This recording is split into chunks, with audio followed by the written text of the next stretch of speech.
रक्षाबंधन मराठी निबंध। रक्षाबंधन हा एक लोकप्रिय भारतीय सण आहे। या सणाला राखी पौर्णिमा असेही म्हणतात। हा सण श्रावण महिन्यातील पौर्णिमेला साजरा केला जातो। रक्षाबंधन हा सण भाऊ आणि बहिणीचा अतूट प्रेम आणि आपुलकीचे प्रतीक आहे।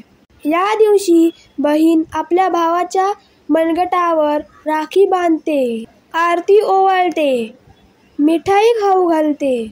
बहीण भावाच्या उज्ज्वल भविष्यासाठी आणि दीर्घायुष्यासाठी देवाकडे प्रार्थना करते।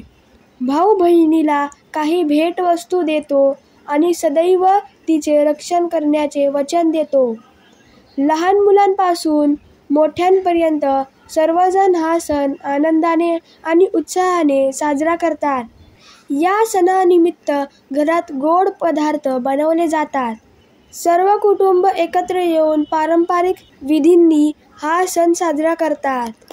रक्षाबंधन हा प्रेम आणि कर्तव्य भावना व्यक्त करणारा सण आहे। हा सण कुटुंबातील संबंध दृढ करतो आणि भावंडांना एकमेकांप्रती असलेल्या जबाबदाऱ्यांची आठवण करून देतो।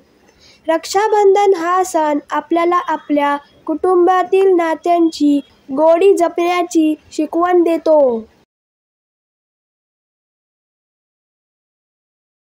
So friends, if you like this video, please subscribe my channel and don't forget to press the bell icon. Thank you friends and bye bye.